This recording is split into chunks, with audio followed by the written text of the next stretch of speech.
अदम एतमाद का शोर है, बड़ा जुल्म बरपा है मुल्क के अंदर। मैं हाथ जोड़ के अपील करता हूँ मौलाना फजलुर रहमान साहब से कि इन्न समा वल बसरा वल फुआद कुल्लु उलाइका अन्हु मसऊला। ये याद रखो, ये दुनिया ख़त्म हो जानी है, इक़्तिदार ख़त्म हो जाना है, ये सब चक्कर ख़त्म होने हैं, वहाँ पेश होना है हशर में। किसी को यहूदी एजेंट मत कहो, कादियानी एजेंट मत कहो। और वो शख्स वो है जिसने तेरे 30-40 साल इक़्तिदार के बावजूद कुरान के औराक पे टैक्स ख़त्म नहीं किया था। इस शख्स ने आकर कुरान के कागजों पे कहता है, जब मुझे पता चला कि कुरान का जो दरामद होता है पेपर, उससे भी टैक्स लिया जाता है, मैंने वो टैक्स फ्री कर दिया है। और तुम्हें क्या चाहिए? फिर उसने अक़वाम मुत्तहिदा में जो तकरीर की है, उस तकरीर के बाद चिचनिया का सदर मास्को में सिर्फ इसका माथे को बोसा देना आया है कि मैं देखने आया हूं उस शख्स को कि जिसने अक़वाम मुत्तहिदा में इस्लाम का मुकदमा लड़ा है। फिर पूरे मुसलमान मुल्कों के सामने होते हुए अक़वाम मुत्तहिदा ने इमरान खान की करारदाद को मंजूर किया है कि इस्लाम के खिलाफ झूठा प्रोपेगेंडा बैन किया जाए, जैसे उनका वो किया जाता है यहूदियों का होलोकॉस्ट। कितनी बड़ी बात कर दी है। इस्लाम का मुकदमा और कैसे लड़ना है? फिर तुम अदम एतमाद कहते हो, उसके जलसे बता रहे हैं कौम को एतमाद है, तुम क्यों उसको हटाना चाह रहे हो? मैं उलमा से अर्ज करता हूं कि अल्लाह के लिए अल्लाह से डर जाओ, किसी की जात के लिए दीन को इस्तेमाल नहीं करो। अगर किसी से मौलाना फजलुर रहमान का बुग़्ज़ है, उसका जाती है, दीन उसमें इस्तेमाल नहीं करो। अगर वो दीन के खिलाफ कहीं जाए तो सबसे पहले हम खड़े होंगे इंशाअल्लाह। और फिर मैं आपको बताऊं, एक और बीमारी चल रही है, उसने उसको खरीद लिया, उसने उसको खरीद लिया। वो एक मेंबर होता था कौमी असम्बली का, उसने कहा ये मुकद्दस ऐवान है, धरने वालों ने इस पे हमला कर दिया है, ये मुकद्दस है, और तेरी तकदीस वहां पे लुट गई। जब किसी का 18 करोड़ लेट लग गया, किसी का 15 करोड़, इसका मतलब है ये कौमी असम्बली नहीं है, ये मवेशी मंडी है। जो जो तुमसे होता है कर लो, लेकिन कौमी असम्बली है तो कौम के गैरतमंद लीडर होने चाहिए। टके टके पे बिकने वाले बकरी, खोती और जनाब भैंस और गाय होती है, इसलिए मैं इसको मवेशी मंडी आज से कहता हूं।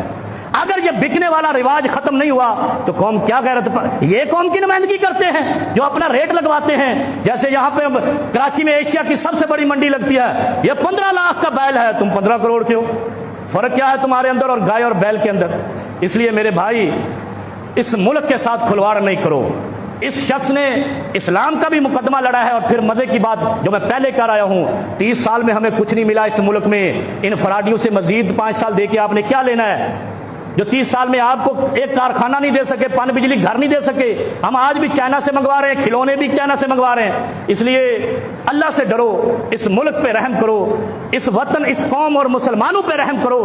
हमें पिछलों से कोई उम्मीद नहीं है, इससे है या नहीं, लेकिन इस शख्स ने खोदी हुई बिल्डिंग को दोबारा बनाना शुरू कर दिया है और सही रास्ते पे जा रहा है। हमारी तहकीक के मुताबिक अगर किसी को गलत नजर आता है तो महंगाई की वजह से, कोई इसके अलावा भी तो कोई भी इल्जाम लगा लो। महंगाई कहते हैं 70 साल में जितनी महंगाई थी 3 साल में उतनी हो गई, तो पाकिस्तान तो आधा मर जाना चाहिए था। फिर अगर इतनी ज्यादा महंगाई है, यहां तो ना खुदकुशी कर रहा है कोई, ना भूख से मर रहा है, इसका मतलब महंगाई एक ढंढोरा है। असल में वो कह रहा है चोरी पकड़ी गई, और जब पकड़ी जाती है तो बहाने तराशते हैं। अब बहाने तराशे जा रहे हैं कि किसी तरीके से इसको उतारो, ये हमें ले गया। जैसे जैकबाबाद में घोटकी के इलाके में डाकुओं ने पुलिस के खिलाफ मुजाहरा किया था कि एसपी सख्त आया, हमें डकैतियां नहीं करने देता।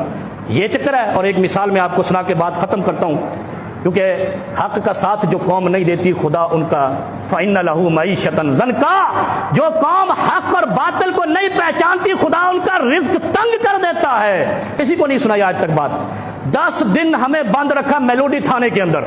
मेलोडी इस्लामाबाद का एक इलाका है। वो हमने पूछा क्या मसला है, उन्हें पेपर लेके आए रात को 2 बजे, इस पे साइन करो। पढ़ा तो उसमें लिखा था जब वो फलां आलिम दीन गिरफ्तारी दे देगा आपको रिहाई मिल जाएगी। 10 दिन हम बंद रहे, आखिर बिल आखिर उसने गिरफ्तारी दी, हम रिहा हो गए।